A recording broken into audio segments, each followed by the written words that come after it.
stream. There we go. I was intending to take my sorority shirt off. Well, represent, right? Well, let me let you talk while I step over here in the corner and take it off. Okay. Okay. I just finished the sorority meeting, guys. So. I'm here at the Sankofa Repatriation House in Ghana with Sista Yaa. I arrived, let me say it was December 3rd with my son, who is 18 years old. He turned 18 November 15th, and I wanted him to have a proper rites of passage. So I felt like he could not step into his manhood without visiting the continent. He also is graduating this year, and they're having a lot of virtual classes, and my feeling was he just wasn't getting what he needed from his education. So, I see you, Chris.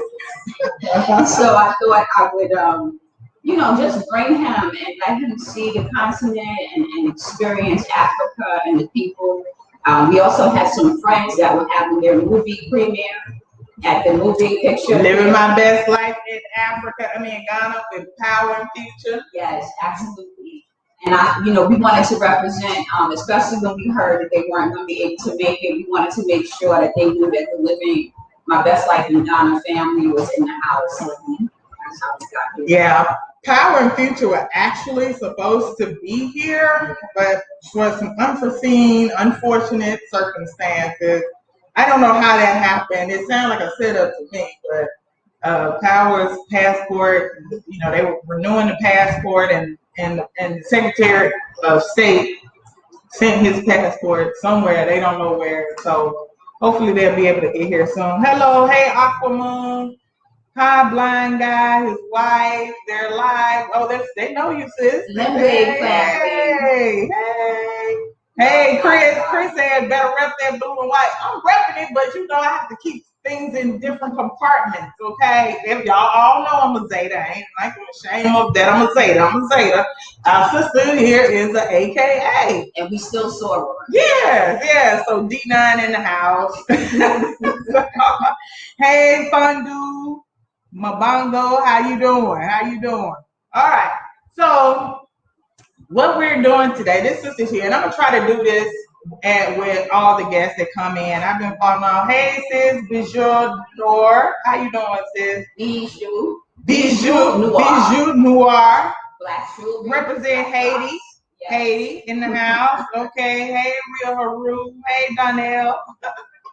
Oh, y'all, I love y'all. So, sister. Yes. Thank you for choosing the Sankofa Repat Guest House. She is also a donor, guys. What made you decide to become a donor of what we're doing, of the Sankofa Repatriation Assistance Program?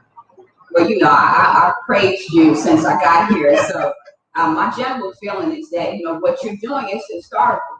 And some of us may not be able to make it here, but we should definitely support and help those who really want to come be here. So, I don't do a whole lot of donations. So if I'm going to do a donation, it's going to be to support my own. Yeah. And I see you doing this, and I don't think people get how important and profound this is. So we really have to kind of dig deep. That little extra change you might be spending on your nails or your fake hair or whatever else it is you indulge in could be going to something more productive to really affect people's lives. Absolutely. And so, like you said, you arrived on the 3rd. We had a little bit of problem getting you here. Oh my goodness. Yes. And I talk about that in my videos. I finally set up my page on Anja Africa. And what I talk about is, you can't really blame the airlines in this one and that one, because you just have to be on point. You have to be on point with your planning. Y'all know we're dealing with the enemy, and they're going to try to stop us whatever way they can.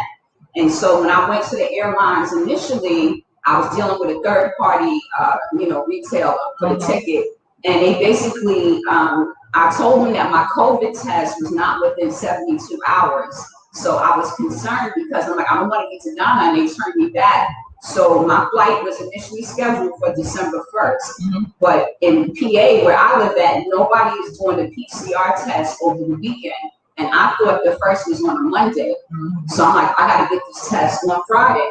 Come to find out, the first was on a Tuesday, and they actually count Saturday, Sunday. I didn't realize the weekend would be counted. Yeah. Now that's difficult when you're someplace that doesn't have that test on those days. So let me see. So I called the third party folks, and I say, listen, I need to move my ticket up to November 30th. No problem. They moved the ticket. They told me it's going to be an extra $300 for me and my son. I'm like, whatever. I have to do it. I don't have a choice. So I get to the airline at November 30th, and they're like, your ticket was changed, but your reservation wasn't changed. We still have you for the 30th, but the ticket is for the 1st. I'm like, well, get it fixed. Call the airline. So now I'm like at the airport 2 hours in advance. They want you to be at 3 or 4. Yeah. So I'm calling the people, nobody answering. Come to find out, when I finally get the ticket people on the line, I done missed my flight now because it didn't let me get on. They tell me that's not what happened. The airline sold you a seat. If you don't get there I'm going to say 4 or 5 hours in advance. If you don't get there in advance and check in, it's like a first come, first serve thing. Well, I always check in online anyway, long before I leave my house to go to the airport. But that PCR test, for those of y'all that are coming, just make sure y'all really, when you're getting ready to buy your ticket, I know a lot goes into buying a ticket because you're looking at the price, you're looking at the days. It's a lot. And this coming to Africa thing has really become kind of stressful just getting here because you got to get your passport, then you got to get your visa. Now you got this added thing for this this test that has to be within a certain period of time before you get to the airport to depart. And then you got to also, if you come into Ghana, you got to pay for your Ghana COVID test online and have that electronic receipt because airline needs to see that too, or they get fined like $3,500 by Ghana if they let you on that plane and you had to pay that money. You know what I'm saying? So it's just. And see, in my experience, which is only a little bit different, I was so stressed about the 72 hours. I was running around trying to find places to get the COVID test. Not everybody can afford that COVID test. So my suggestion to people was go to your doctor and have your doctor write up an order. If your doctor writes an order, you can get it paid for through your insurance. The problem is if you're in a rush to leave, certain offices don't take the insurance. You have to pay out of pocket. So I paid out of pocket for mine, but I'm getting my son's coverage through his insurance. And we actually went to a special office that dealt with travelers only. They didn't deal with anyone else. So that was helpful. Now, when we got to Ghana, I was concerned about the 72 hours. They never looked at the time. All they wanted to know was that I had a negative PCR test. They looked at it was negative, and then they pushed us through. And we got the test done when we came through. Wasn't painful, and we did do it online. Like I paid for it online, but I didn't show that till we got to the airport. So, that's when you get to the airport before you board. They're gonna ask you, did you pay? They want it Ghana, and you gotta show them on your phone. You can pull it right up and show them. So I saw a lot of people actually at the airport paying for that. Hey, Haru 65, Duke, how you doing? Haru 65 just left here was it last Saturday? Yeah, he just left last Saturday. I'm glad you made it home okay, brother. So tell us your impressions. That's what the people want to know. What do you think about the guest house? Okay, first of all, you are much too humble. That's the first piece. I rolled up in here. I'm like, this is like a mansion. She didn't say it was a mansion. You said guest house. When you think guest house, you think something small, but it's set up in a way where there are so many private rooms. So the space where I am with my son is one of your larger rooms. And I was concerned about that because, he's a teenager. I don't want to smell his socks, that kind of stuff. So, but he was fine because the room is big enough that we have this huge king size bed. He's on one side, I'm on the other. We have our own private bathroom. The closets are beautiful, wardrobes that are built into the wall. You can see you taking your time to decorate. The bathroom is huge, so it's not like we have to be in there at the same time. And there's a lot of bathrooms. Oh, absolutely, lots of bathrooms, but we only use the one that's connected to our room, And then we also have a whole it's like a separate room, the living room space. The house has 2 living rooms. Yeah, it's like a huge living room space that is closed off with the sliding door, so there's privacy as well. I'm not big on air conditioning, and I definitely don't need it here because you have these huge fans, and it just brings all the natural air. Yeah, because we're sitting kind of high, so there's always really a nice breeze going through. You just turn the fan on. I've got quite a few people come through that said, because we do have AC in all the rooms, and they're like, well, I don't need the AC. Yeah, I just, in my mind, I mean, if we're being conservative and I'm thinking about you have a guest, you know, this huge mansion that you're opening up to this small family, why would I go through, you know, running your electricity and run, I just think that's necessary. Absolutely. Absolutely. I just wouldn't do that. It doesn't make any sense. And I think about it in terms of, when you live in the States, you don't do that.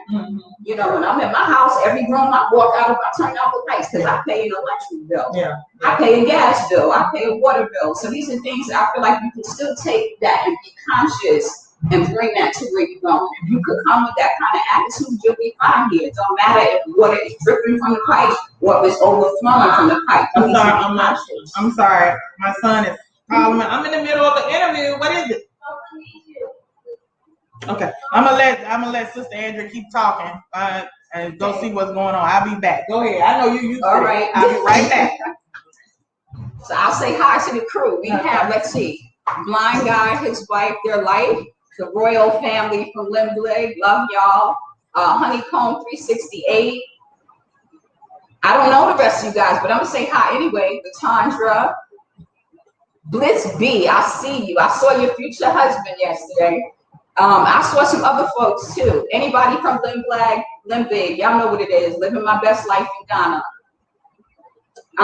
So let me just talk about my experience here. So like I said, just be conservative, come through, you know, and be ready to experience it. I'm happy to be here. I feel like my skin is getting sun-kissed.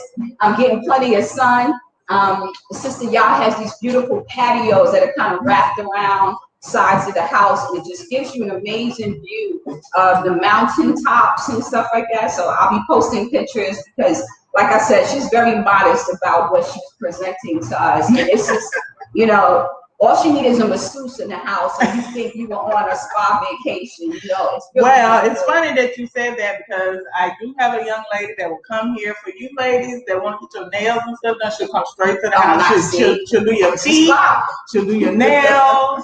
All of that. So yeah. So now you've met my children, and do you feel welcome here? Do y'all feel comfortable here? You've met my dog. So let me tell you, it's funny because when I'm in the States and, you know, 25-20s, those other people are walking with their pets and their dogs run up to me. I'm like, get your dog. Get your dog, you know? And but your dog, chocolate brown like mousse, beautiful dog, like you can tell, like, you know, a well-bred dog. And I believe your dog is lab and greyhound. It's a lab greyhound mix. Beautiful, friendly, soulful dog, you know, like one of our folks. So just kind of came up, put her little head under my hand. I was like, oh yeah, you're beautiful. And I'm just rubbing her down, and now she just comes up and greets me, you know. And I'm not afraid of dogs. I don't like when dogs are presented a certain way. Especially when I don't know if they're trained and things. I don't think you should have your dogs jumping on people, and your dog was nothing like that. It was a slow approach, very respectful. See, I'm talking about the dog. I talk about the children, right? So let's talk about the beautiful children. Her youngest is just so bright. He's so bright and so intelligent. And we were talking about the movie premiere, so I started showing him the Coming to Africa movie, because he hadn't seen it, and I've already bought the movie, so I have it on my laptop, so I'm able to share it with whoever wants to see it. He's just very bright. Was talking to her daughter as well. You know, both of the kids have good heads on their shoulders, if you will. Thank you. Well spoken, articulate. Even a young man, we haven't had a conversation yet, but he always greets me. Very pleasant. Yeah, she's talking about my stepson, who's also here visiting with us for a few days. So yeah, he's a very good boy. He's 15, well-mannered. So what about cleanliness? Okay, let me just mention one more child, because I don't think y'all gonna see my son today. Oh yeah, he's knocked out. I think he's jet lagged. He had his first drink yesterday. He was 18, so he wanted his first drink at the bar in Africa, and I think that might be playing a part in him being jet lagged. So I think he had a deep sea blue or some kind of drink from the Picture Hotel. And he's out. He kind of turned over and breathed, and I ain't heard from him since. So he's out.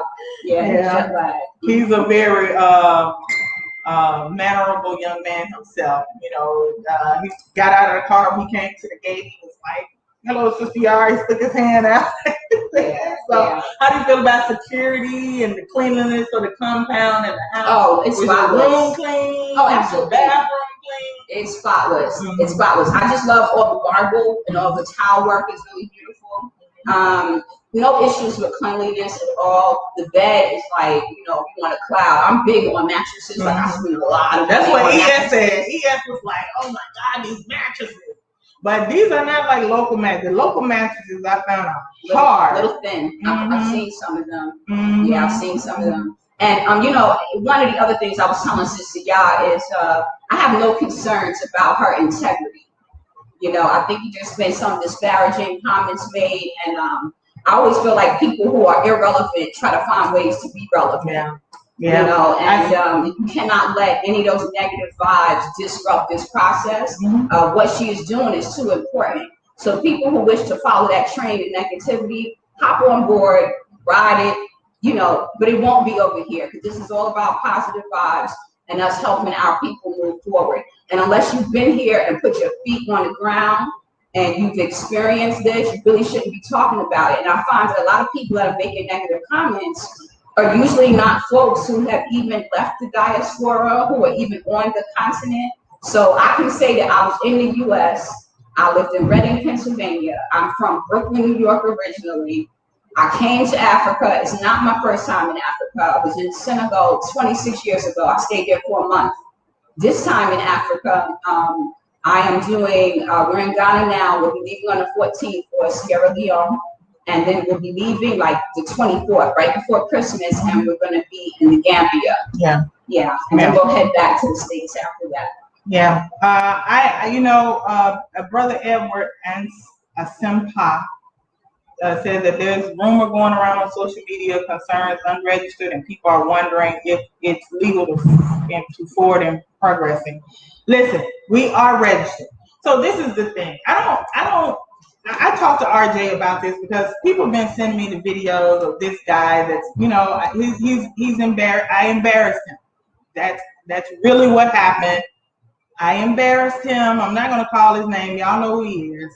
I embarrassed him on our show, on the Exodus radio show. And now Sister Andrea basically described him as a woman scorned. That he's just flailing out, trying to discredit me, discredit the Exodus Alliance, discredit the organization.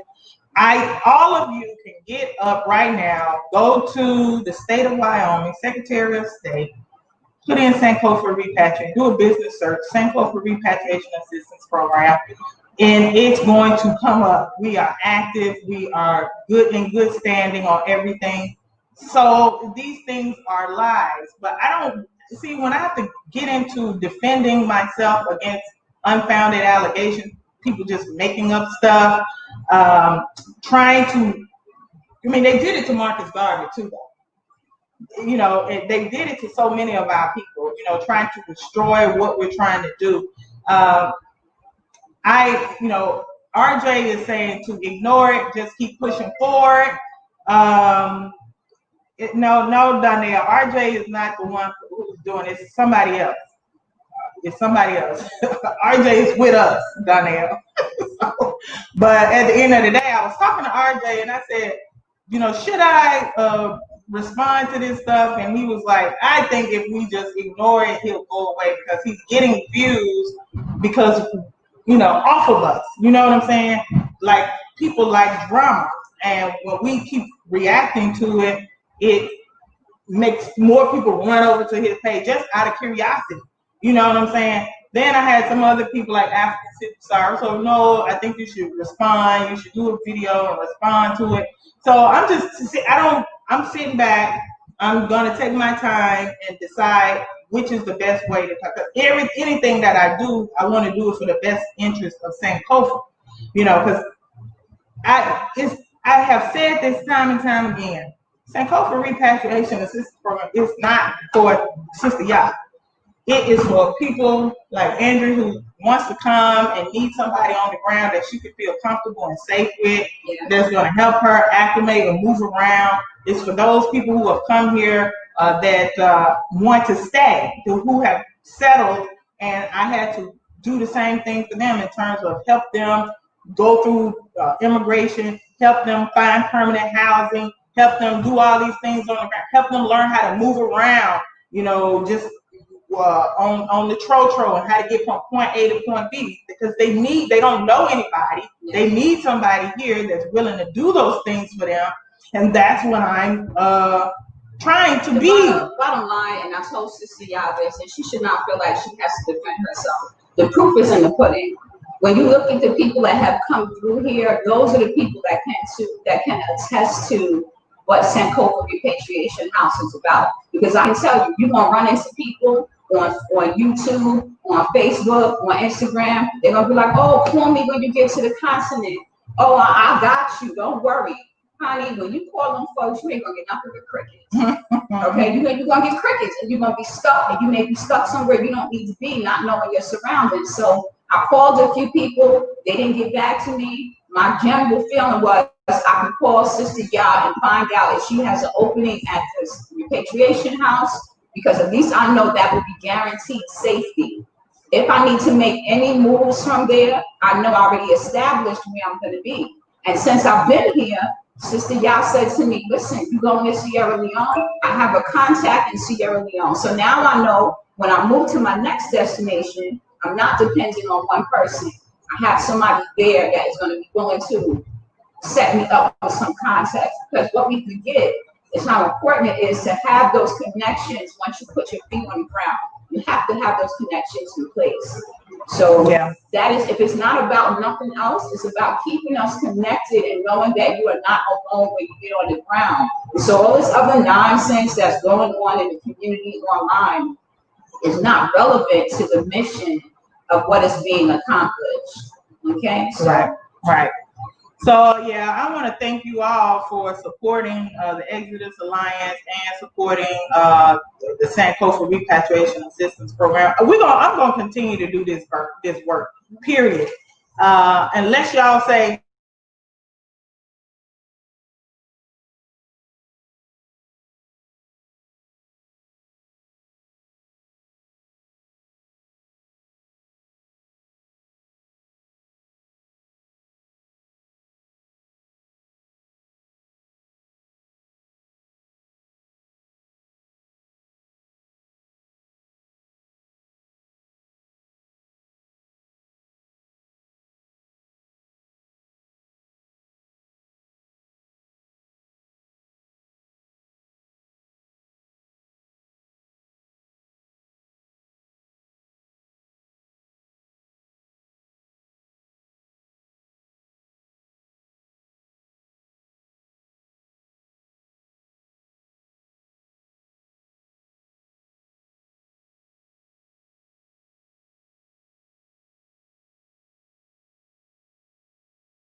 Guys, sorry. Go.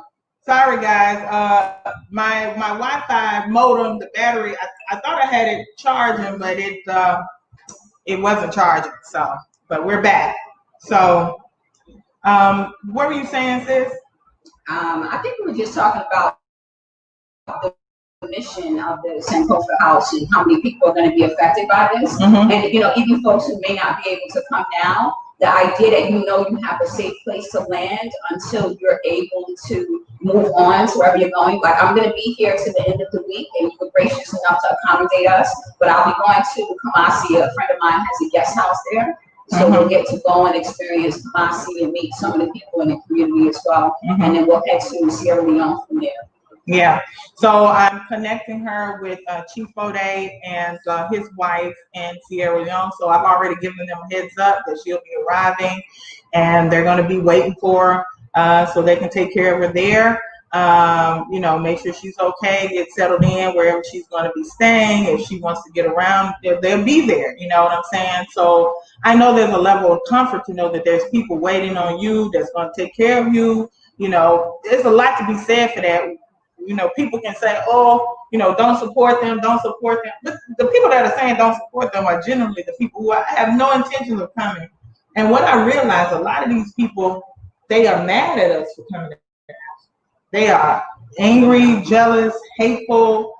And you know, I just think, you know, and nothing against our brothers and sisters that are right on the other side of the fence, you know, because we weren't all woke, if you will. We weren't all conscious. Like, that is something that came about as a process. Maybe some of y'all woke up like that. I don't know. You know, like Beyonce, she said, woke up like this. Yeah. But I know that it's a process. We have all been conditioned to believe that we are supposed to live our lives a certain way.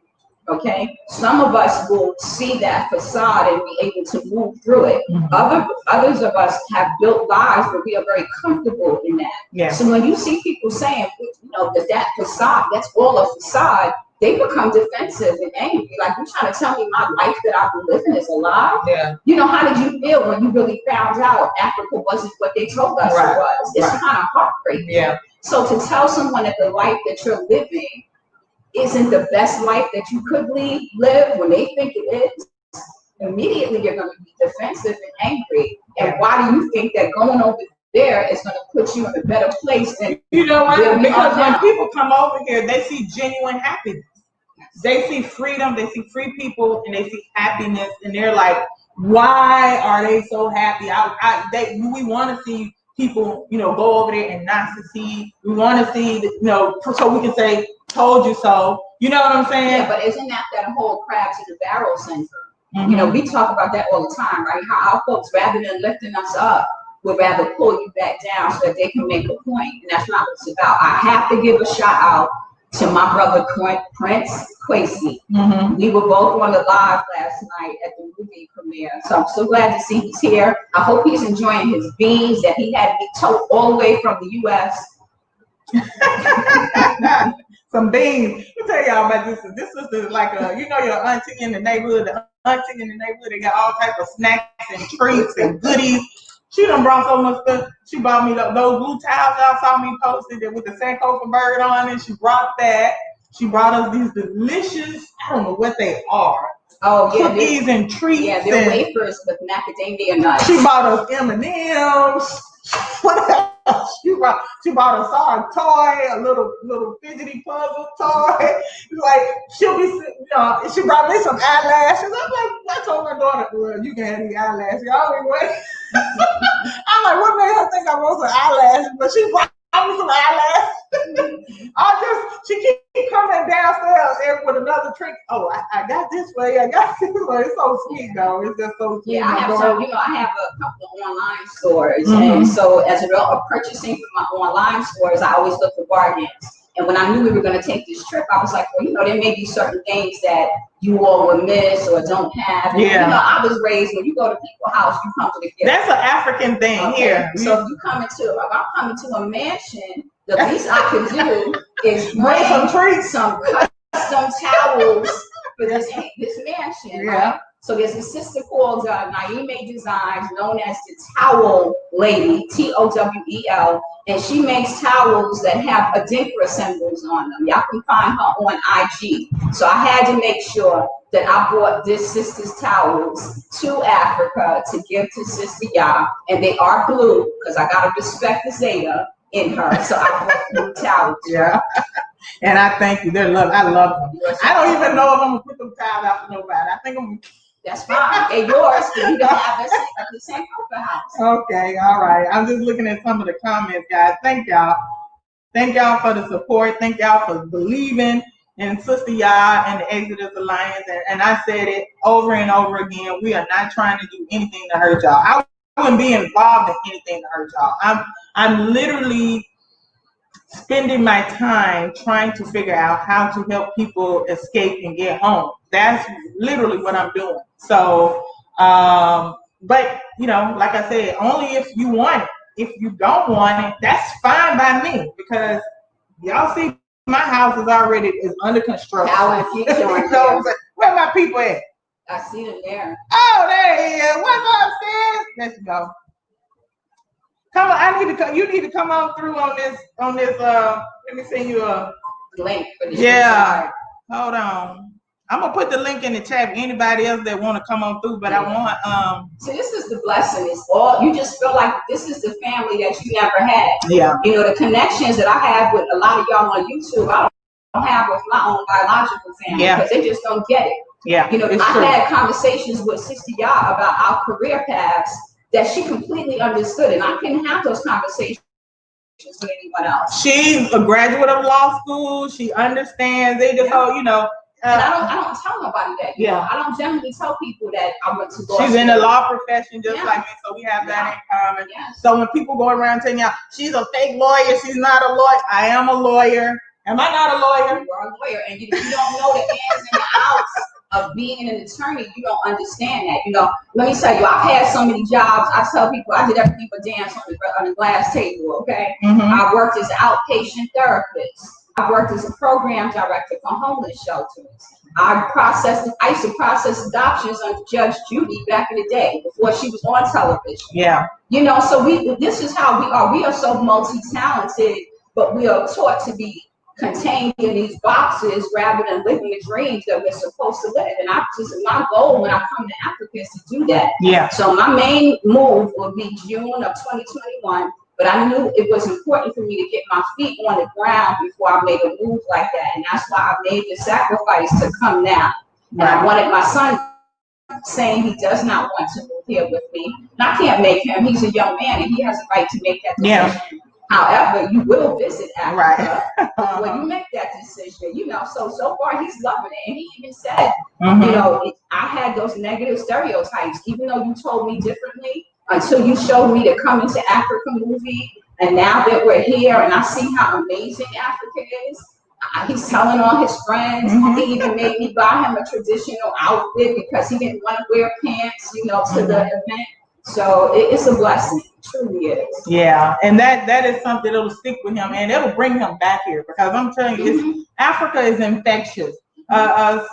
Future and Power, y'all come on in. Y'all hit that link if you want to jump on here and say anything. Anybody else? If anybody want to come on here and say anything, if you want to contribute to the discussion, you're welcome. You know how I do. Donor. Thank you, Bliss. Yeah, and yeah, that's the funny thing. I was just telling the sister. I said, "Why he putting out all these negative?" I think what's happening because our donations started going up. So this is it. He helped the cause, and I want to thank that brother for helping the cause. Yeah, I mean, he think he's doing something. He think he's trying to destroy. I guess what's happening is people watching the video, then it makes them come over to our website and stuff and see. And I think people can. And I hope he gets to come visit as well. I really do, because I think that whatever he's feeling, he would feel differently if he was actually on the ground. Yeah. And I wish him the best in his journey. You know, as he continues to become more conscious of people. Yeah, we're not, going to spend a whole lot of time talking about that dude. I see the consensus of the people, the real people, is that I should just ignore him. Real, no real. Yeah. Period. Right. Absolutely. Tobo Lamarca, just don't shout when some people come in. Keep your manners. Well, you know what? I'm from Mississippi. I'm loud. You ever come to Mississippi around my family? We loud. We over talk each other. You know what I'm saying? I talk because we can simply disconnect. Yeah. Right. Yeah. That's an option. Yeah. That's just how I am anyway. So that's my nature. I will curse and I'm loud. You know, it is what it is. And I know y'all see me with my statue water. Tyler was the one who told us about the statue waters, and I couldn't picture what he was talking about. Now I get it, right? Yeah, yeah. So right before you came, we had a little bit of an inconvenience in that the top part of our refrigerator was not getting cool. So I had to have the electrician. They tried to fix it here, but they couldn't. So they had to take it. And she actually contacted me and was like, "We having a power issue and." The fridge. Yeah, she said, "We having an issue with the fridge, and if you want me to make other arrangements for you," and I'm like, I'm coming to the Sankofa. I don't have no freezer. I'm not there to be eating like that. I'm probably gonna be out eating local food, which is what I've done. You know, I done had my banku and my grilled tilapia, grilled salmon. I done had a little bit of everything. So I had some crabs yesterday. I'm gonna be taking her out shortly. To go get some in the local food joint and get some more food. Yeah. See, anything else you would like to add, sister? Definitely nothing else outside of just, that feeling of peace. Like today is the first day I tried to sleep the whole day away. I thought I wasn't jet lagged. I thought I had overcome it. So the first day, I was so excited. Second day, I was excited, honey. But that third day, it was a wrap. Yeah. Yeah, I was done. I've been sleeping. I think I just got up maybe an hour or two ago. Mm-hmm. Yeah, I got up, and got showered, bathed, and now I'm down here talking to you all. But I had an amazing rest. I just feel better. I feel like my skin, my complexion's coming back. Because when I'm in the States, I feel like I get real pale looking. Yeah. Like a yellow undertone. And it's that vitamin D deficiency. I'm one of those people who needs the sun. Look who's here. So look, the baby came back. Y'all missed the dog. Velvet came back. You want to say hi? Come. She's like, no, I'm not trying to be on television. No, none of that. I don't want to be on YouTube. Yeah. I'm gonna tell y'all something about this sun. My daughter learned her lesson because she was moisturizing, and I was like, and her face started breaking out. So she's like, I don't understand what's happening.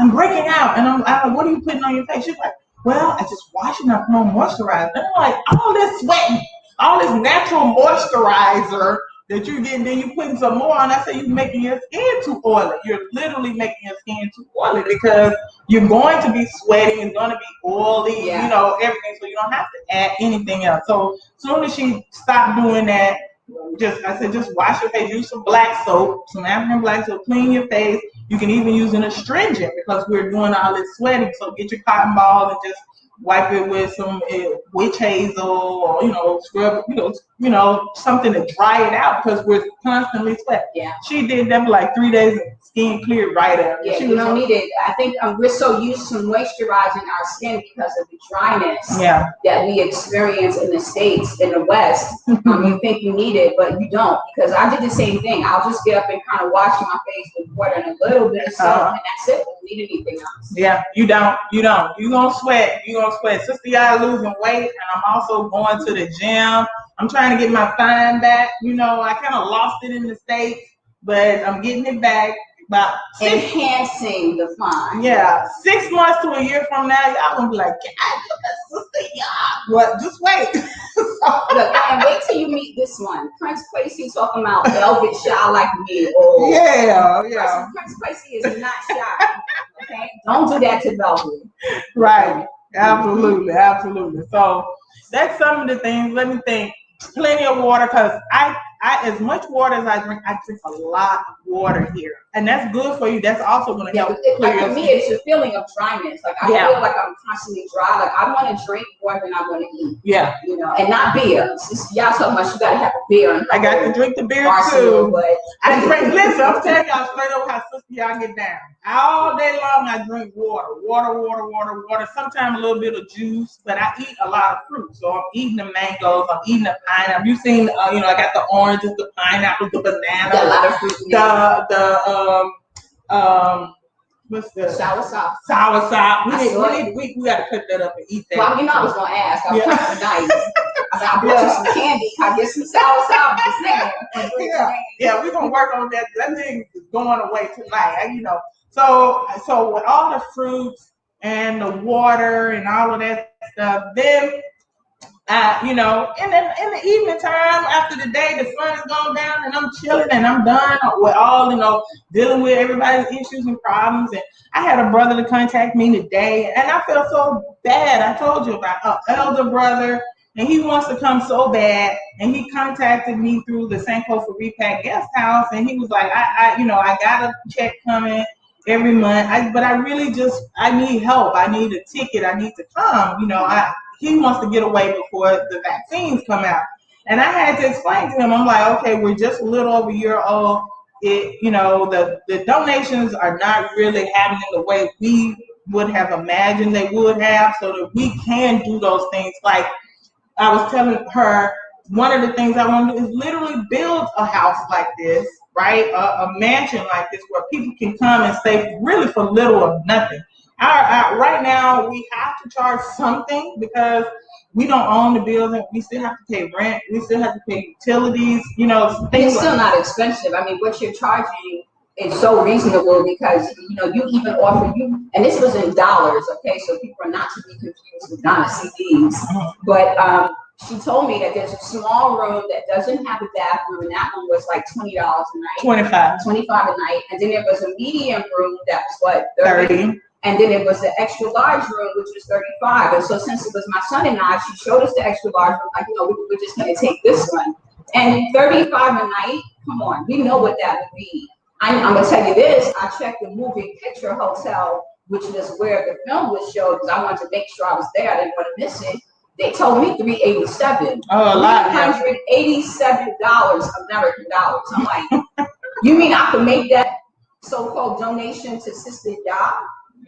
Right? If I'm going to pay $387 a night, I can go someplace and stay a whole week and help the cause. Yeah. So it really wasn't an option for me about where I was going to stay once I did that. Yeah. You know, and Prince Kwesi asked me for an invitation. If he cooking some beans, then he can come. You were invited, and we have a kitchen. Yes, she has several kitchens. Yeah. I actually warmed up food. And it was different using the stove. She showed me how to use the gas. We use the gas tank. Yeah, gas cylinder. Yeah. You know, they don't have the gas running through the pipes into the houses like we do in the States. So you have a gas cylinder tank that sits there, and when it runs out of gas, you got to take it, disconnect it, take it to the place, and they're going to fill the gas back up. It's almost like if you come from the South, like I do, it's like when we were young living in the South. You know, they had propane tanks. You know, propane tanks. It's funny because I hear people say, you know, if you're coming from, you know, rural America like the South, or you coming from the Caribbean, that Africa is easier to adapt to. But what people don't realize is people in the city have some of the same kind of struggles. You know, I didn't grow up in the poorest neighborhood, but I did grow up in like a lower middle class neighborhood. And guess what? We had landlords that were slumlords. And what did they do? They abandoned the buildings, which meant no heat, no electricity, no running water. And what we would do is, nobody even knew our problem, right? What we would do is wait till late at night. We would go turn the fire hydrant on, okay? Fill up buckets of water to bring in the house, heat water on the stove. Because, you know, my mother was one of those that nobody would know your problems because you wasn't going to school stinking and your clothes wasn't dirty. Right. So she would boil the water. We would wash up in the kitchen. We try to turn on the oven or something. You know, what you know is dangerous. Yeah. But we would turn on the oven to heat the house and all that kind of stuff. So it's not just because you're in these other areas that you don't know what the struggle looks like. Yeah. Because if you're a family that has ever struggled, that could be anywhere in the world. Yeah. So when you come into the continent, you shouldn't be coming with these expectations. Yeah. And I'm gonna tell you, I was using the water pipe, and I was thinking, I've been trained for this. This is lightweight. I never carry buckets from the fire hydrant up 4 flights of steps to put in an apartment. So it's real. If you know the struggles, then you know what it is. So coming here, it's African life now. Let me just tell y'all, we don't in this mansion, we don't have pipe water. We have a borehole, but we have tanks.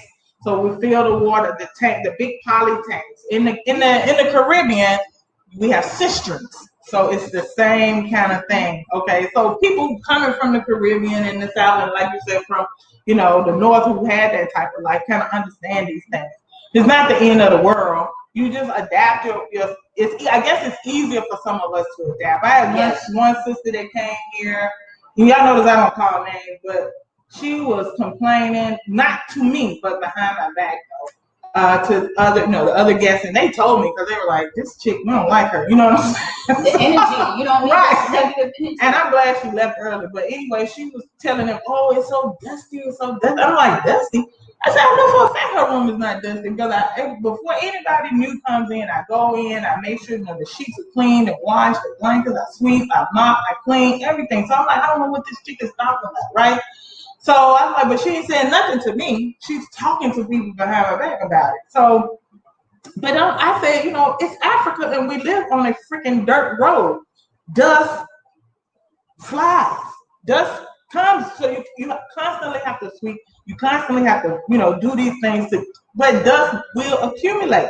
But I'm like, but it's not to the point. I think, and I think I could get maybe where the sister's coming from, because if you're not used to that, she's misinterpreting it. Yeah, it's not dust, because I know I've walked and I've had kind of like a gritty, maybe like soft sand feeling on my feet, and I think it's what blows in. That's what I'm saying. The wind. And she probably didn't realize that she's thinking it's dust, like something's not clean. That's not what it is at all, because you're looking at the floors and they look spotless. But then you look at your feet and realize that you picked up. So, but I love walking barefoot, which I never do at home. But I'm walking barefoot through here on these beautiful floors, because it's almost like it kind of caught that there's a coolness to it, and there's nothing like connecting to the earth, right? So when you're walking out, you walk barefoot. Those are thoughts I never have at home. I'm thinking about disease and something gonna prick my foot, and all kinds of stuff. And plus, what we do here early in the morning, about 6 o'clock, I get up, I open the doors up. So because there's breeze, and when you open the doors, and then the ceiling fan is on, it's cool. It feels really, really nice, especially in the morning time. So I just open the doors up. So like I said, it's Africa though. Even sometimes, because we are on a dirt road, if sometimes the rain comes so hard, and when the rain is coming through, it's kicking up dust. You know what I'm saying? But that doesn't mean the house isn't clean. We just go in after the rain stop and mop it up, clean you up. also have your daughter constantly sweeping, just to make sure the dog is not, there's no shedding and stuff like that as well. It's very clean. There's been no issue like that for me at all. Yeah. What is this? Peru Tut.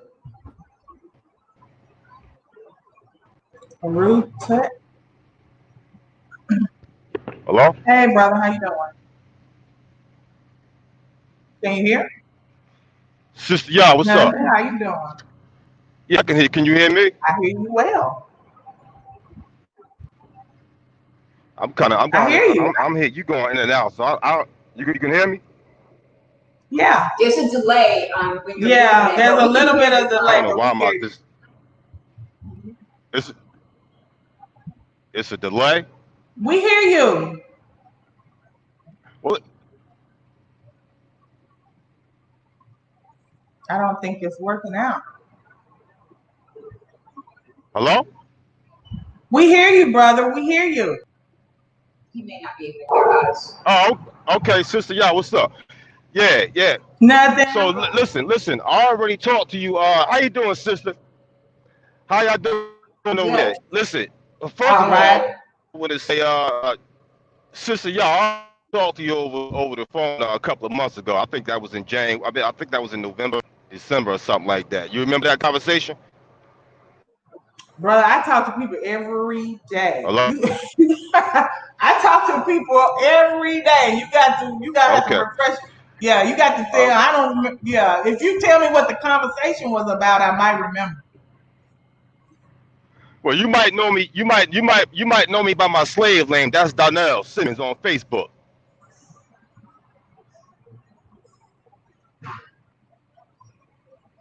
Hi, Felicia. That's the admin for Live My Best Life. Oh yeah, I know, Sister Felicia. I'm listening to you, brother. Oh, okay. Listen. I got some. Cause you know we supposed to be over there in March. Me and a few of my family members supposed to be coming over there in March, over there to Ghana and all that type of stuff or whatever. So I heard the sister speaking about that test before she got there. So I just want to make sure that I understand what's going on before I start making the plans and anything to get over there. You know what I'm saying? So let me just ask that sister a question. Now, before you got on the plane here in America, you had to take a COVID test. Is that right? Yes, they want to know that you have the negative results for your COVID test. So coming from the States, when I went to buy my ticket, I left from Washington Dulles International Airport in Virginia. When I went to check in to do my boarding pass and stuff, they asked for the negative test results there, right? And they were aware that I was past the 72-hour deadline, but she said, you know what, you're going to take the test when you get there anyway, so I'm going to pass it through, you know? So my concern really was Ghana going to accept my 72-hour? So when I had a connecting flight in London, when I got to London, they looked at the test. They didn't even look at that, you know, the date, the time. They looked at the fact that I had a negative result. So I got on the plane. When I got to Ghana, same thing, negative result. They did not look at it, whether it was within 72 hours or not. Now, I was in a certain, you know, my situation was a little unique because they don't do the PCR testing over the weekend. If you can help it, try to do your testing during the same week that you know you're going to be leaving, but you need to plan it in advance. Yeah, I would say plan it in advance because I didn't realize that they counted the weekend as part of it. I thought it was business days, right? So that's why I wasn't in compliance. Also, children under a certain age are not required to do it. It's 5 years old. Under 5, right? Yeah. And also, if you have insurance, just have your doctor write an order so that you're not paying for all those tickets, all of those COVID tests. Your doctor can write an order for the lab to conduct the test, but without that, a lot of places want you to pay, and some places don't take insurance. And it's $150 for each person. For each person. Okay, now let me ask you this: the flight that you took, that you didn't get a straight flight to Ghana. You went through Europe to get there. I did not, and let me tell you why I didn't. But my logic for that is I have some issues with my back in the past, so I didn't want to be sitting for too long. This flight that I took was only 17 hours. A lot of flights be like 28, 36, 48, and I don't want to make multiple stops. So I live near Philadelphia Airport, but I could not get a flight out of Philly. I couldn't get a flight out of JFK, and I couldn't get one out of Newark, because all of those are near me. So I chose to drive 3 hours to get this flight that was going to stop in London. I was only in London for like 3 hours maybe for my connecting flight. And then I took that, and the airline was British Airways. Going, the flight was empty. When I tell you nobody was on there, I actually did a video about it on my channel. It should be loading, but it shows that the flight was empty. It wasn't until we got to the flight from London to Ghana where you see people packed in like sardines. So you want to make sure you have your mask, you know. Everybody should be covered up. And I have to say, British Airways, you know, I'm not advertising for them, but the food was good. And you can order as many bottles of wine as you want. It's free. Hey. Okay. Because I ain't with wearing no. I'm not really wearing no mask over here because that's over here. But I'll do it if I gotta travel and all that type of stuff or whatever. You know what I'm saying? I haven't been on a plane. I haven't been on a plane in a while, so that's why I'm trying to get as much information as I can before I get over there to Ghana and stuff like that or whatever. You know what I'm saying? So I know I heard y'all saying that you got. I was just saying, my son is with me, and this was his first long flight, so I wanted to take that into consideration as well. Right. Now let me ask you this: so when you get off at the airport over there, where's Sister Yaa at? She still there? She left? Can you repeat that? It broke up a lot. Oh, okay. Yeah, I'm out here driving. I'm on the road. It might be breaking up a little something. Now when we get to the airport in Ghana, right? I'm gonna be able to contact you, right, Sister Yaa? So you gonna come and scoop us up from the airport? Is that right? Yeah, Sister Yaa actually had a driver waiting for me when I got to the airport, which was amazing because then, everybody's coming up to you saying, "Oh, I can drive you." It's funny because it was just like the Coming to Africa movie where, these different people approaching you, trying to get you to get in the cab with them. And, Right. Mm-hmm. telling you they could offer you the best deal. And I was like, no, I have a driver. This way you know where you're going. Your destination is already picked out for you. And you don't have to worry about being misled or overcharged or anything. I also did a video on that exact process when you come through the airport because there is a line for everything. You got to get your COVID test. They have the little booths for you to get your COVID test. They do the Q-tip. It wasn't bad. When you move from there, then they want you to go to an area where you have to clear customs. You got to walk through there. That's another line. Then you got to go where they take your temperature. You just stand on a line and they have like the thermal picture of your body to tell your temperature. You move from there, you got to get on another line to get your baggage and stuff. And then before you walk out, they give you like your final results for your ticket. So for your COVID test. So, be prepared to be patient because it's a slow process, but you already know what your end goal is. So you can't get frustrated. And bring plenty of snacks. I'm big on bringing snacks and make sure you said that already, right? and make sure that you freeze your and I got this from the Limblick family, living my best life in Ghana, told me, I think it was Future who said to freeze your juice. If you freeze all of your beverages, then you don't have to worry about them taking your liquids from you because it's frozen. Their concern is if it's liquid, it could be something that it shouldn't be. So freeze everything. Don't bring anything. Only thing they took from me, I had some yogurt and it was in a glass container. So they took the yogurt. But everything else I was able to bring through. And I bought beans. I bought all kinds of stuff for people that were here, so you can carry your own food and stuff like that with you. No, okay. I don't plan on bringing too much with me, man. I'm gonna bring a few things. I like to travel light. I ain't doing all that carrying bags and all that stuff over there, whatever. Like, you know what I'm saying. But anyway, yeah, like I said, I'm just trying to get as much information as I can because it's three of us that's coming with me, and we gonna be over there in Ghana for a minute. I mean, I don't know about my family, but I feel like I can come over there and stay over there for a while. But I might can't do it because they might not want to stay that long. So we'll see once I get there and all that type of stuff, whatever. But I see Sister Yaa, I see Scurv over there with you now. I saw a video over there. He over there with you now. Him and his family over there with you. Oh yeah. Lance is here. He lives over close to the Aburi Mountains, but yeah, he's here. Yep. Him and his wife and Brother Kwaku. Yeah, they're here. I was with him. That's what's up. I was with him less than 2 weeks ago.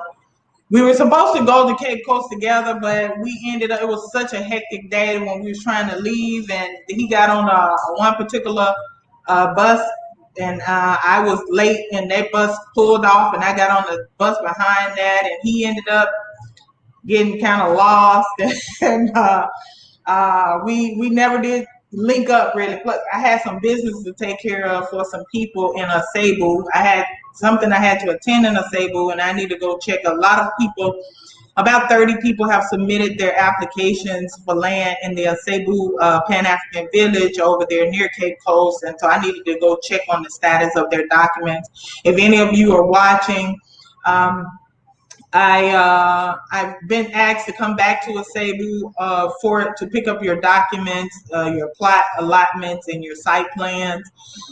So I will hopefully try to get back. That's a trip, that's like a 3-hour ride and then to turn around and come back. But I'm going to get there and get y'all's documents and get them to you. So these are the things that I'm doing for people while other people are sitting around on the internet trying to discredit me and lie on me. You know what I'm saying? Right. So, you know what I mean? I'm literally, we're providing, the Exodus Alliance, we're providing free classes to people who are donors. You know, right now we got a class going on for Warlock for donors.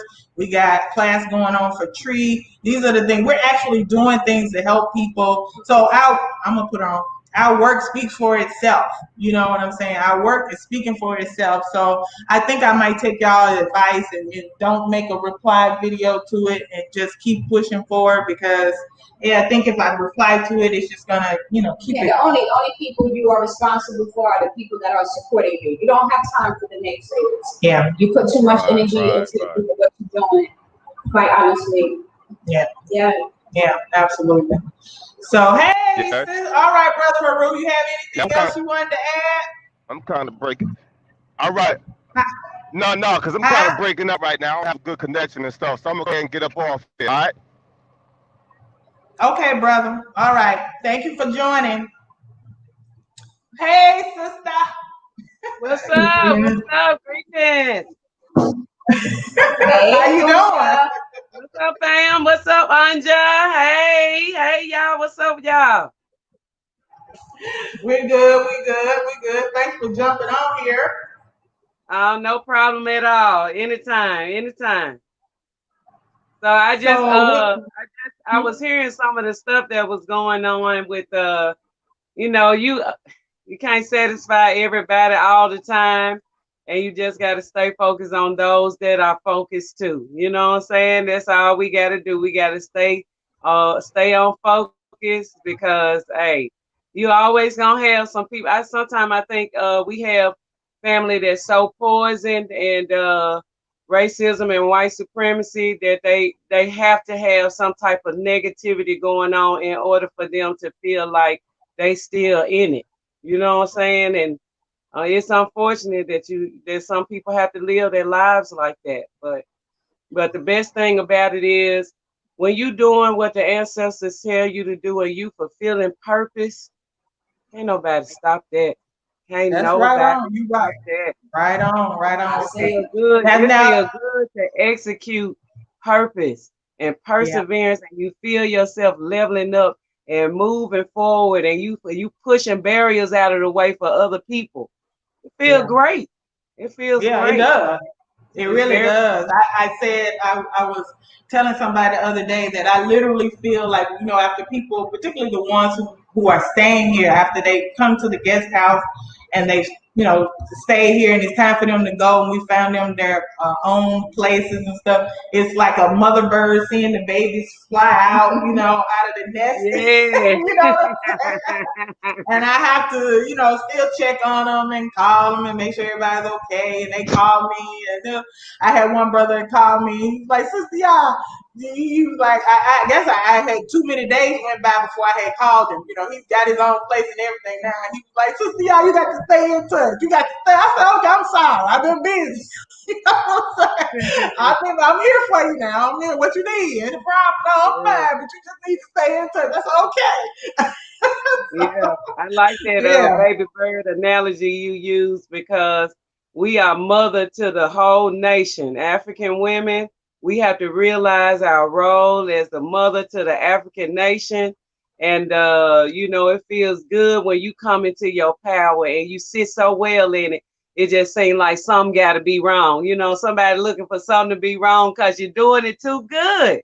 You know what I'm saying? Exactly. I'm telling y'all from the African nation, from wherever you are, and you got so many people that reach out to you from all over the world, and you are able to provide them with comfort, with counseling, with tips, with gems. You know what I'm saying? Just some options. You know what I'm saying? Something to deal in the midst of crisis. You able to do all that, and hey, I mean, it's so many of us that don't realize our potential, because that leader is in all of us. But we have just been trained to look outside of ourselves, to go find somebody, go look for the next one. And you the whole time, you that person that we need right now. You that person, you got something to contribute.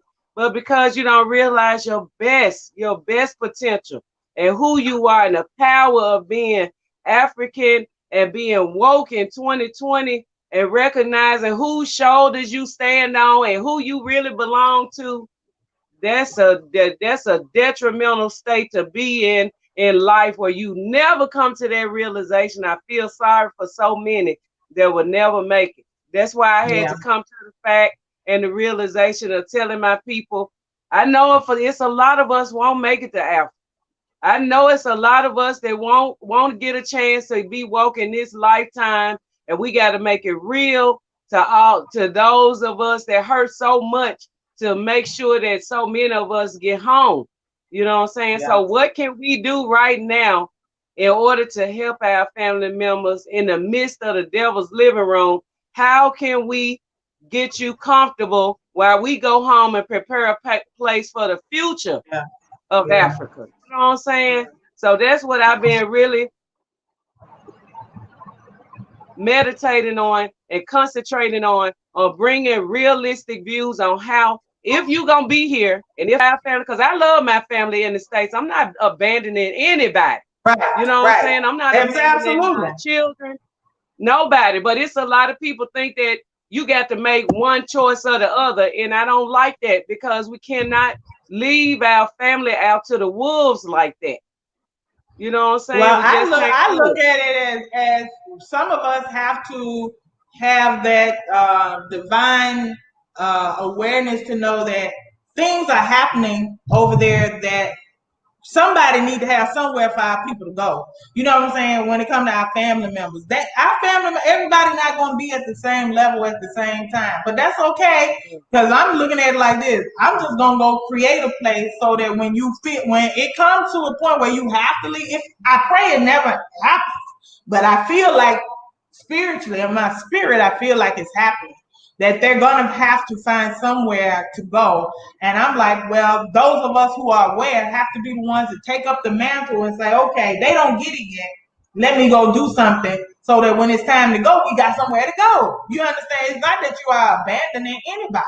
I'm not abandoning. I got children still over there. My parents are still alive. I got three grandbabies over there. So I'm not abandoning nobody. What I'm over here doing, that's why me and my husband jumped up and stuff. When that COVID thing hit, my husband said, all right, we got to stop playing and put this house up. You know what I'm saying? So, you know what I mean? Like, yeah. He was like, oh, hell no. Yeah.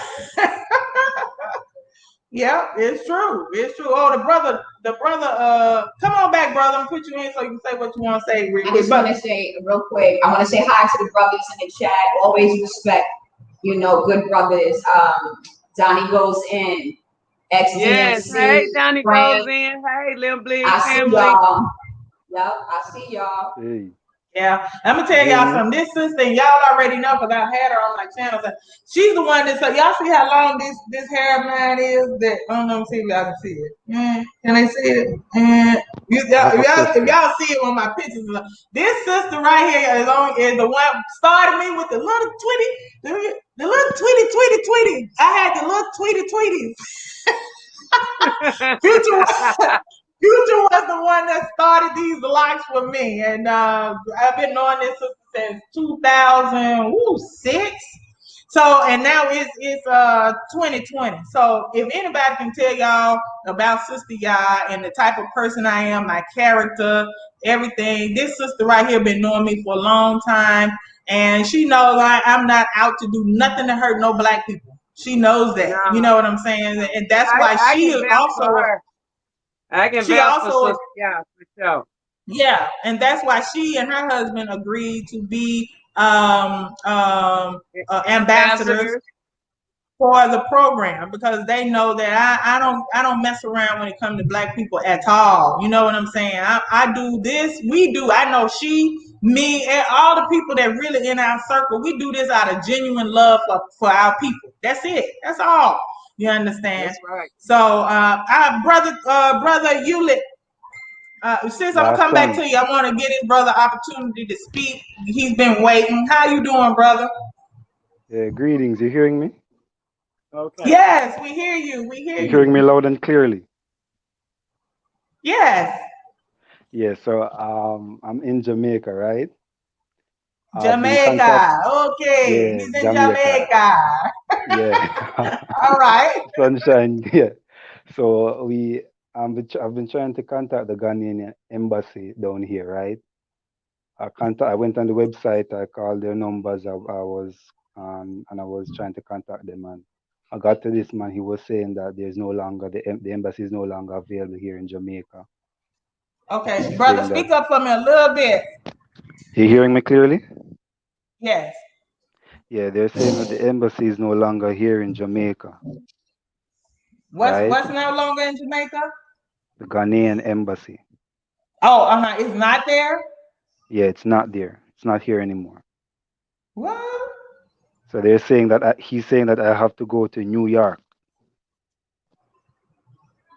Yeah, Hmm. he's saying that. So I was wondering if there's a straight flight to Africa from Jamaica. I thought there. I know. Oh no! Don't make me Or tell a what lie. would I do? What I would I don't do? know. Do you It's know the not best? anybody. Yeah, I've heard people from the UK saying that they were coming straight. But I thought somebody was just talking about a flight going from Jamaica to England, Jamaica to Africa. I think African Picnic Channel was talking about that. Because I know that Mhm. Jamaica, they have a deal now, mutual agreement between Jamaica and Ghana that Jamaicans Visa. don't need visas. Visa? Y'all can go straight. Okay, that's great. Yeah, I don't know why y'all. Yeah, you That's don't great. Huh? even need the consulate. You can just go straight. Once you get your ticket, whatever airline you leave Jamaica on, you should be able to go to Ghana straight. You don't even have to have a visa anymore.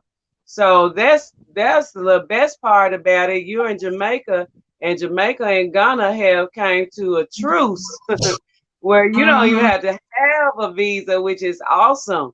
Hmm. Yeah. Yeah, Yeah, that's great. So yeah. So how you would it don't So have go? a need for an embassy in Jamaica anymore for real because you don't Mhm. have to have anything but just show up. Okay, okay. I didn't know. I didn't know. I'm glad for that Yeah. information. Yeah. How? Congratulations though. We're glad that you're looking forward to going to Africa. Yes, Of course, most man. definitely. well, Yeah, let me most Yes. know when you definitely. get here so we can help you. Are you coming to stay or you just coming for visit? I'm coming to build up, Okay. stay. All right then. Well, all right. Yes, But You see, ma'am. but that's the cool thing about the Yeah. Sankofa Repat House is that even before you settle in, even if you're staying temporarily or you're staying permanently, you need a place to have as a foundation so you can make your moves and make your contacts. yeah. So, the Sankofa House is not just for people who are like, oh, I'm coming just to visit. It can Yeah. be used for multiple purposes. Yeah. Mhm. And Yeah. that's why it's so important that people donate. So if you're on YouTube and you have followers, encourage your followers to donate because I really don't think that people get, that we have some leaders in our presidents now. We don't have to wait till they pass away to say they're making history, right? We have Sister Yaa. We got Power and Future. We have some other folks that we can say our leaders were present and we witnessed that. Our Mhm. grandchildren will look back and say, when that great my African migration Yes, was taking place, our leaders were for present. sure. We're Mhm. looking forward What you say, So, sis? to getting how on do the I contact you? I'd love to be able to Oh, contact you when I arrive. What do I okay. do? Definitely. Yeah, do that. Just send me a message somewhere and I'll send you my phone number. When do you got a day that you plan on coming? No, I'm trying to sort out everything first. I'm going to sort out where I'm going and the finances and so forth before. So Oh, okay, okay. I'm just Well, planning. when you get ready, you just let me know. Send me a message some kind of way on Facebook or YouTube or whatever, or Facebook, YouTube, email or Instagram, email. all of that, and I will give you my number. You can contact me on WhatsApp. If anybody has any questions, listen, people call me all the time. People call me all day, in the night. I have to tell people, look, I'm 6 hours ahead of you. I'm 5 hours ahead of you. Please, can Sister Yaa sleep? Let Sister Yeah. Yaa sleep so that I can get up in the morning. Of course. I have to give you your sleep. Of Okay. course. So, but yeah, you can contact me on yeah, WhatsApp hey, anytime. I really love the best talking to time y'all. in the daytime to catch The best time in the Yeah. day the best time to catch on both sides is anytime. Anytime was this? It went out. She broke down. She's It broke up. frozen. She's frozen. I'm All not right, hearing brother, anything. you. Yeah. Thank So you for jumping yeah. on. Thank Oh, you you. have any more? You have No, no more, anything no else? more. Yeah. Thank you. Okay. Thank you All for your right, brother. time. You take In it the easy. afternoon, Okay. wherever Now, you are, now you can. Every time she gets to that part Yeah. with good time, it stops. Come on, Fuchsia, we missed it. We're gonna come back.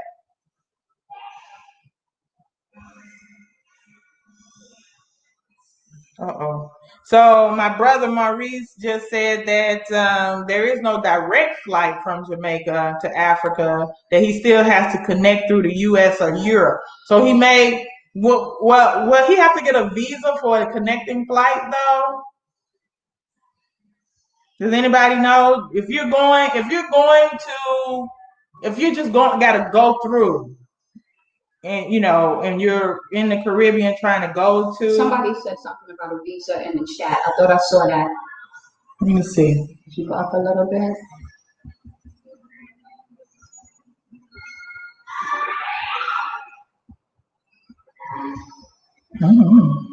I don't see it now, but somebody. If anybody knows the answer, if you've come from the Caribbean and flew to Ghana or any African country and you had to connect through Europe or the UK, please let us know so the brother can know what he needs to do or how to prepare. But I know from what I've read and researched, Jamaicans don't have to get a visa to go to Ghana. Now, let me just say this again, and I said I'm going to be telling y'all this every time I'm on.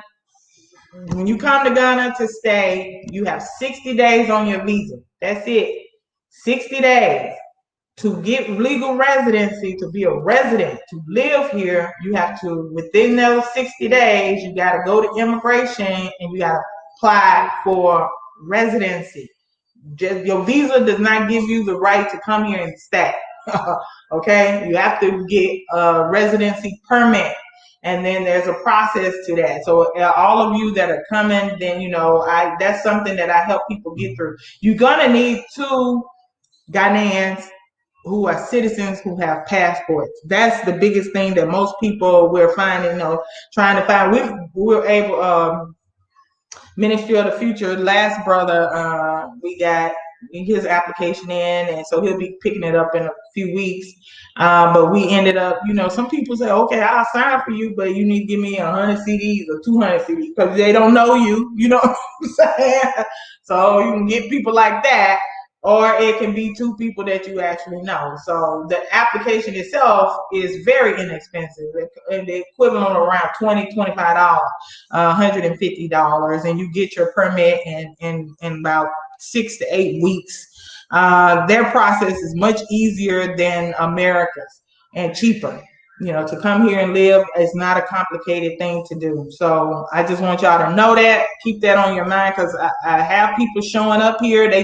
I'm ready, I'm coming, I'm on the plane, pick me up, and then I'm like, okay, when they get here, you got 60 days, right? You know what I'm saying?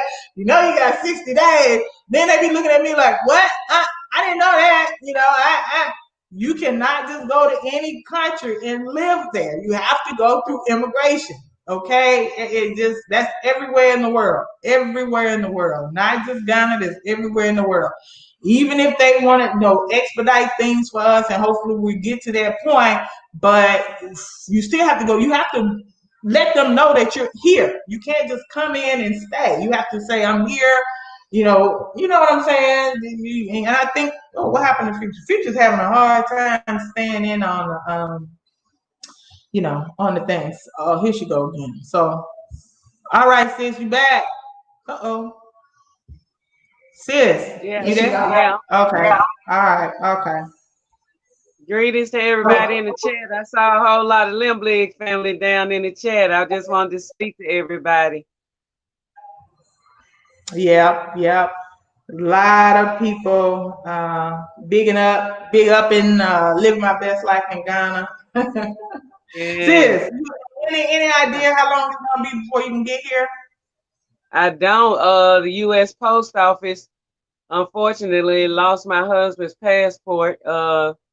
And they telling us general information. We're just waiting. We're just waiting right now. It's unfortunate, but because of this whole chaos that we're in the middle of, they're using it as an excuse to be very lazy and incompetent, and people are not doing their job, just regular data entry secretarial work, and making sure papers stay together is being mishandled improperly, and they don't care. It's like basically no excuse for it, and it shows incompetency all the way from the supervisor all the way down to the data entry person.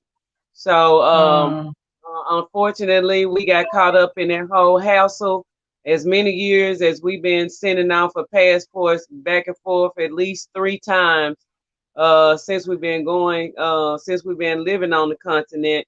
Unfortunately, we got caught up in some mess, which is just shows incompetency and people that don't have regards to sensitive issues and people's individual life, that they want to generalize everybody.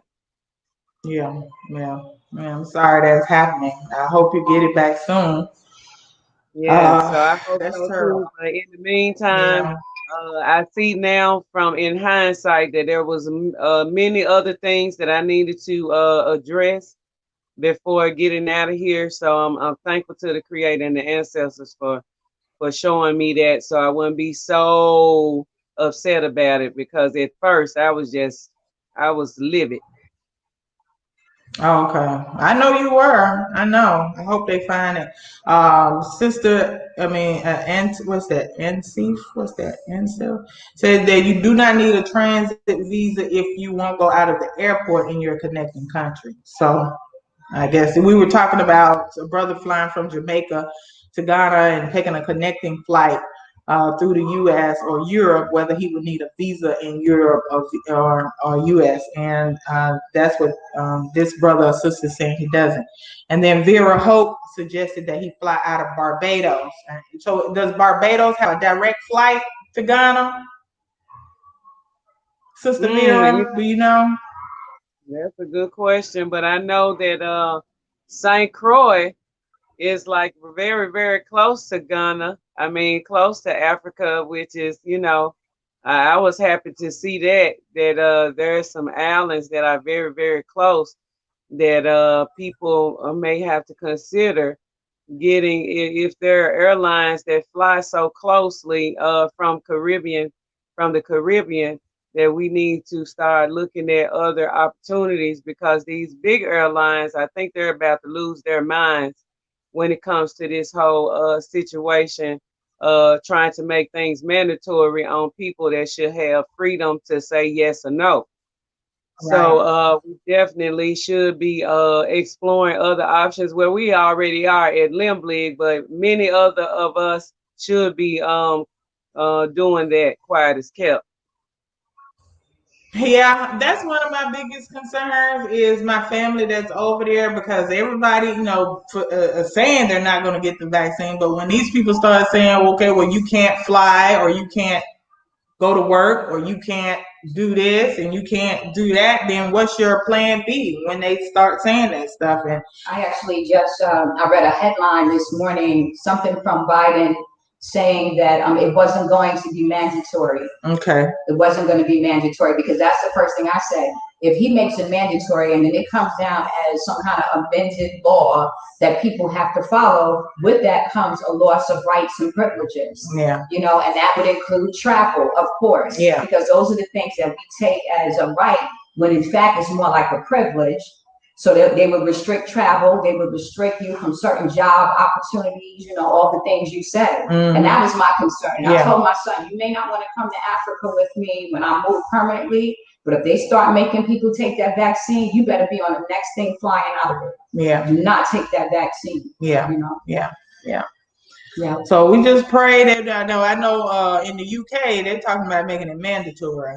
So and I just read an article they're talking about if you don't take it in the UK, then they're gonna not let people go to work and all this type of stuff. So I don't know. And did you see the backlash that the sister from Black Panther from the Wakanda movie received? The Black Panther's younger sister had made a statement about the vaccine and her feelings about it. A lot of backlash behind that. What happened? That she was like, people should not be taking it and does not believe in the vaccine and just her different opinions. Oh, yeah. Yeah. No, you can't have a different opinion. No. No, you got to be a conformist. You got to go along with the crowd. You got to be a sheep. That's the only way people will accept you, because if you're a non-conformist and you say something different than what everybody is doing, then they turn on you like rabid dogs. You know what I'm saying? And this is my thing, family. I'm not 100% anti-vaxxer. Okay, I'm anti the way they're doing it now. When I was younger, and when my oldest son is 30 years old, and I can count the number of shots that this boy got. And now the way that they're trying to inject these babies with these long ass list of shots I'm like, what is all of this about? You know what I'm saying? And now this is my concern. I looked up how long does it take to create a safe vaccine? I suggest y'all Google it. It says 5 to 10 years. 5 to 10 years, because they got to do trials, they got to do tests, they got to see what the long-term effects are. How can they see what the long-term effects of this vaccine? They just made it in less than 1 year, and now they just want to shoot people up. So how do I know what's going to happen 3 years from now? How do I know that this vaccine is not going to sterilize people? You know what I'm saying? I don't know what this vaccine, they don't know what this is going to do. So this is the reason why I'm saying, why are we going to be running to let these people inject us with something we don't know what the effects of? Just because they come on somehow it's 95% effective. How do you know?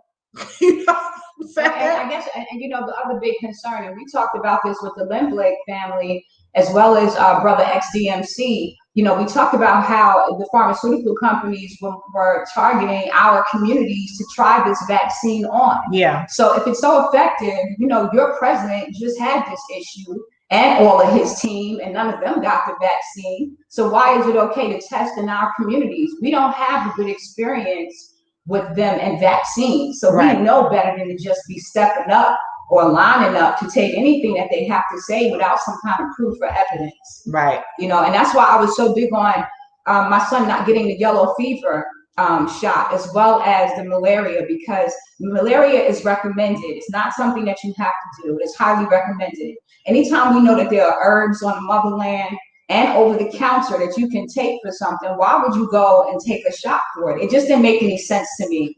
My son is 18 now, so I really couldn't make that decision for him. But we did discuss the side effects and what could happen. And so he went in and talked to the doctor and told him, like, I don't want to do it. Mm-hmm. We don't agree as a family that I should do it, and I don't want to do it. Yeah. So they finally agreed. The day that we were delayed and couldn't get on the plane, the doctor left us a message to come in 10 minutes, and she would give him the excuse for yellow fever, and we could say it was based on spiritual beliefs or religious beliefs. Mm-hmm. So she provided that, and it was still on a yellow card.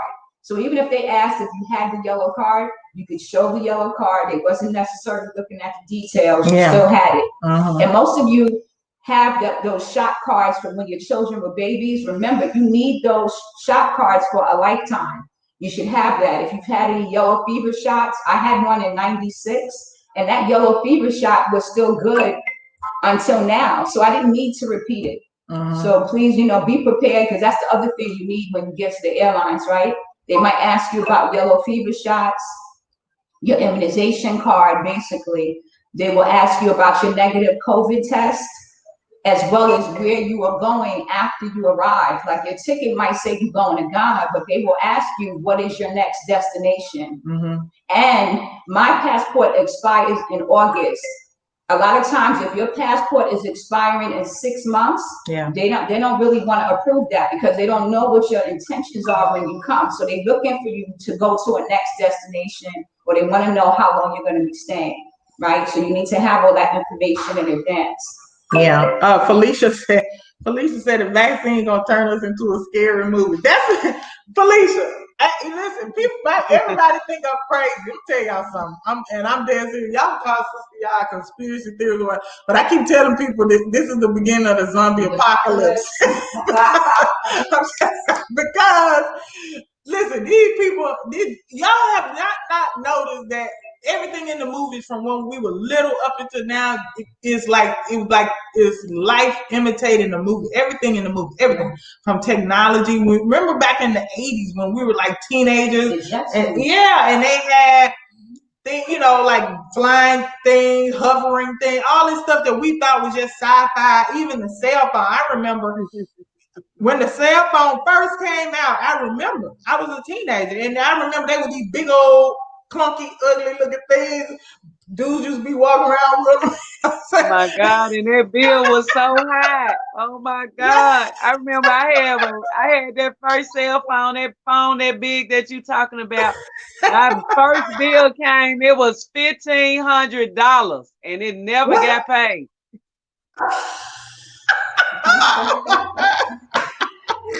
You said they didn't tell you about that part, right? Man, I'm telling y'all, I look at the movie. Listen, I'm a sci-fi. Since I was a little girl, I've been a horror fan and a sci-fi fan. And I'm telling y'all, everything that was in those movies is like it throughout my life has been happening. So I'm like, okay, the only thing left is the doggone zombies. You know what I'm saying? And now I'm for real. The zombies and the aliens are slick making it known that they are around. You know what I'm saying? But the zombies, okay, now in the movie, think about that movie with Will Smith, I Am Legend. They came out with some cancer vaccine, remember? Just supposed to be curing cancer. It was all over it. They got a cure for cancer. And next thing you know, he by himself with his damn German Shepherd. Everybody dead. You know what I'm saying? I ain't gonna be me and my kids in velvet up in this month. Oh, y'all bet I'm not playing. I'm not taking no vaccine. I told my husband, if they ever start talking about you can't get on no plane, just you gotta have to get on down, get out. Do not let those people inject you. I don't know what it is. My son said he's not going. My oldest son, he said, listen, if I got to shoot it out, I just had to shoot it out. I said, baby, don't shoot it out. Find a way to get over here to your mom. You know what I'm saying? Yeah. Just get your wife and my grandbaby and find a way to get over here. Don't shoot it out. I don't want you to do that. You know what I mean? So with that being said, guys, I mean, I'm being funny. I'm being funny, but I'm serious too. Huh?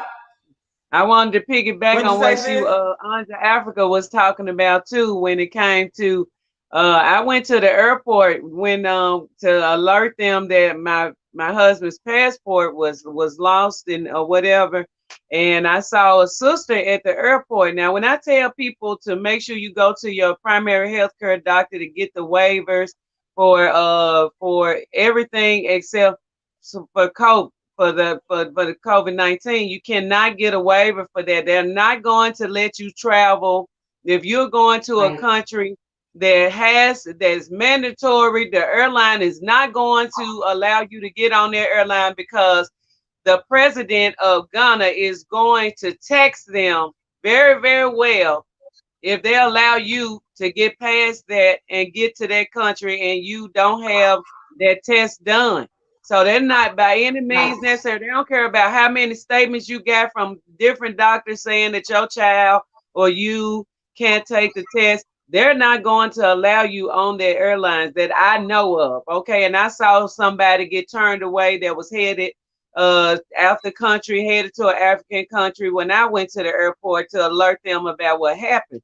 So you can get the waiver forms for the malaria, for the yellow fever, but please don't try to go to the airport and think you're gonna be able to get them there for that 19 test.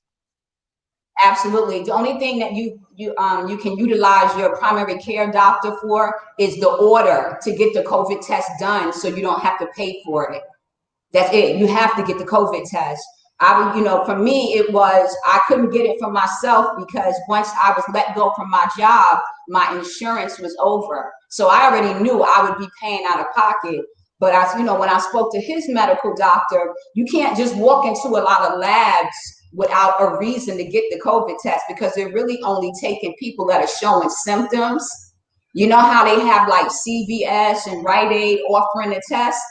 They will do it, but it's usually people who can't afford it, are having symptoms or something like that. If you don't meet those qualifications, you can't just get the test done. So we had to have the doctor write an order for the COVID test.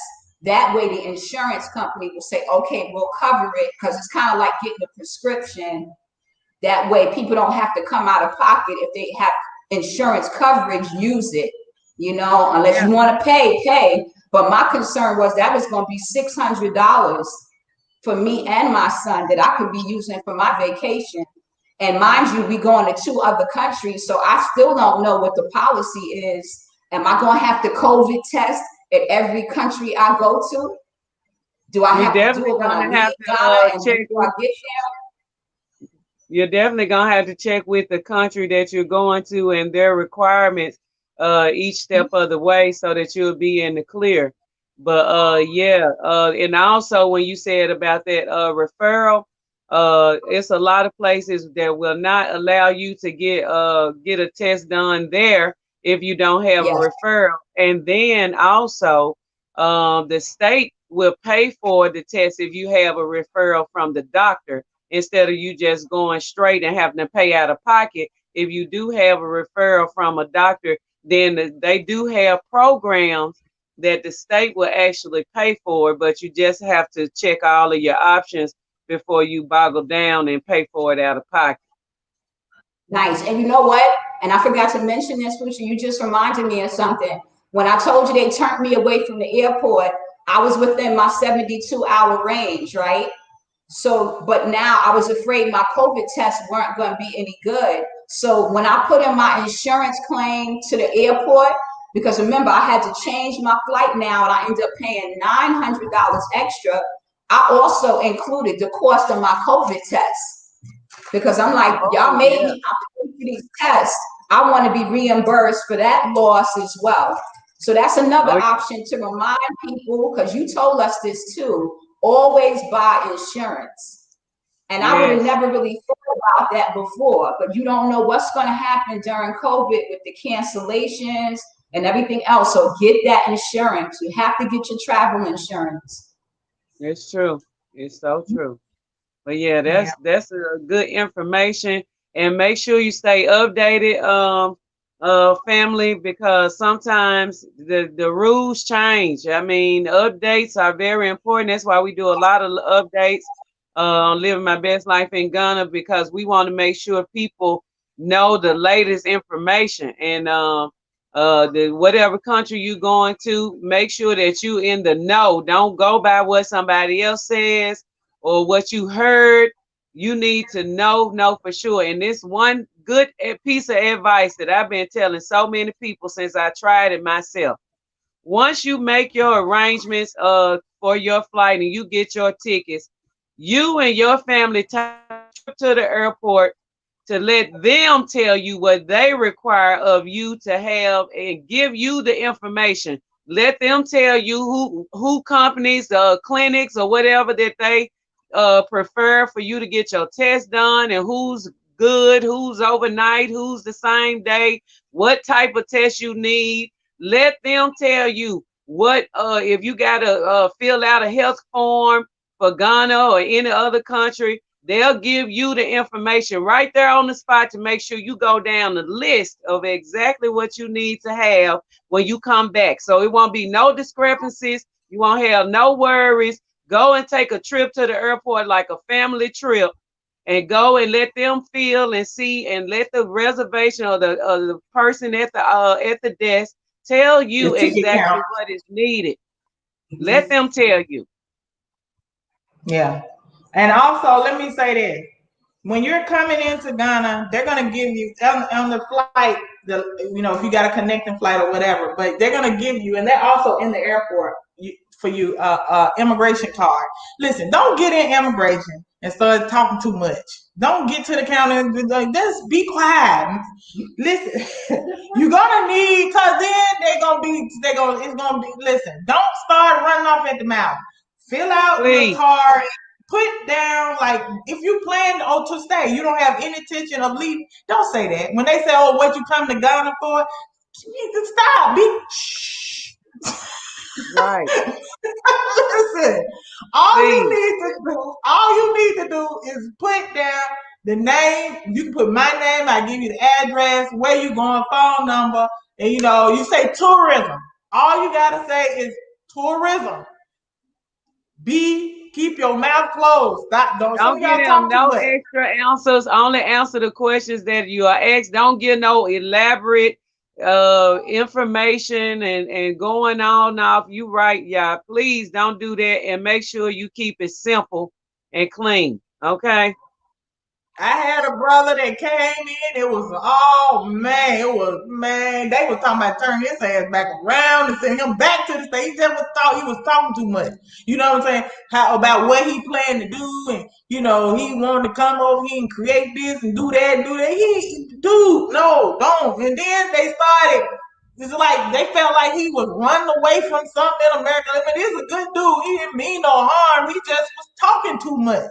So what I'm telling y'all is, and then they literally start calling me and, do you know this guy? And have you met him before? And I'm like, I know him, but no, I haven't met him before. Well, why is he coming to your place? And I'm like, so then they start, that woke me up out of my sleep.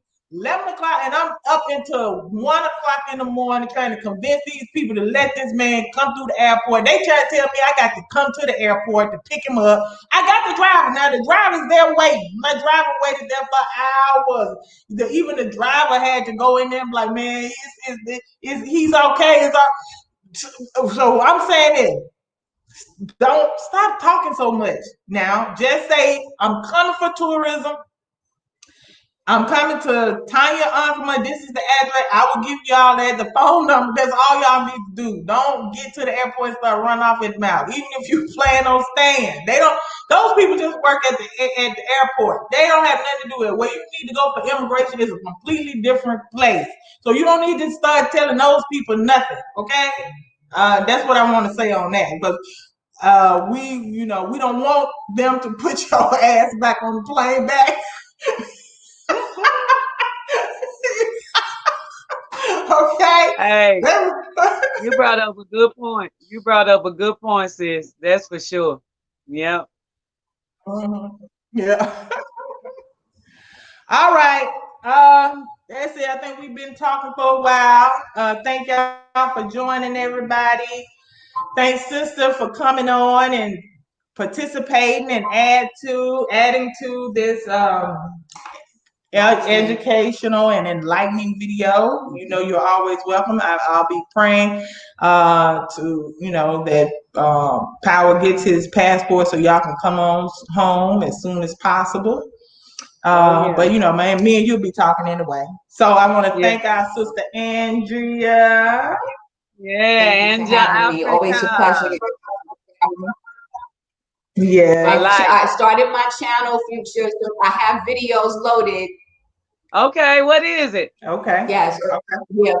It's Anja Africa, ANJA AFREE, C as in cat, A.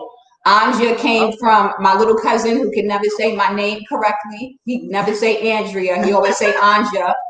And Africa, because I see Africa as a place you can be free. So I always spell Africa AFREECA. Okay. So I started the channel. I loaded a few videos. And yes. And I want to thank Future and Power again, living my best life in Ghana family, because y'all always encourage everybody to start their YouTube channels.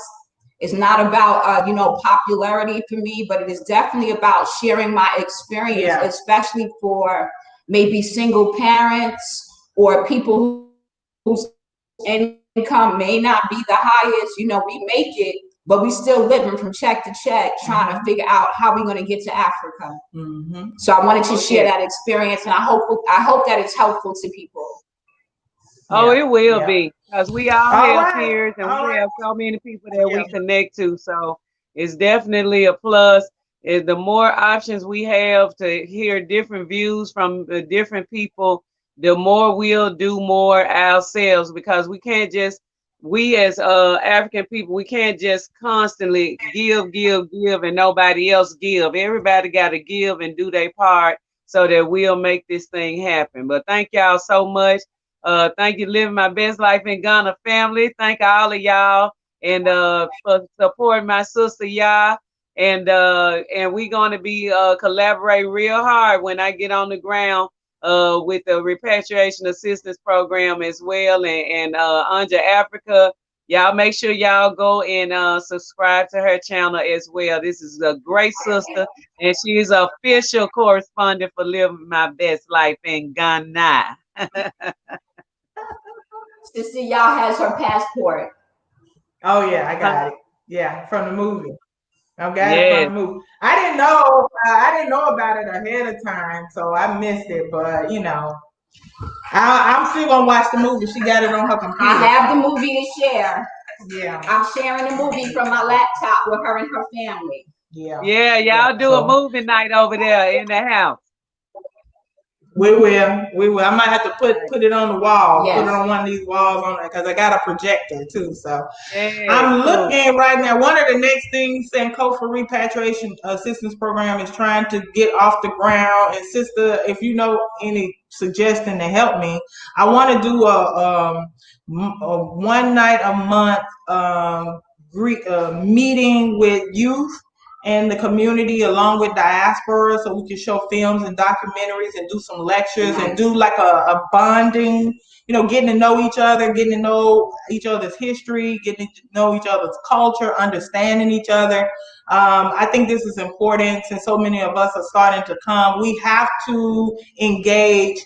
You know, some people come over here and the only people they really hang out with is other diasporans, and I'm not that way. So I think it's, you know, of course y'all know I'm not that way. My husband's a whole Ghanaian, so. Good point. Good point. But I think it's important for a whole Ghanaian. So I think it's important. So right now I have a brother that donated a popcorn machine for that, and I'm hoping that we'll, you know, our donations will kick up. So once a month I can at least do some like whole bottle water, maybe some you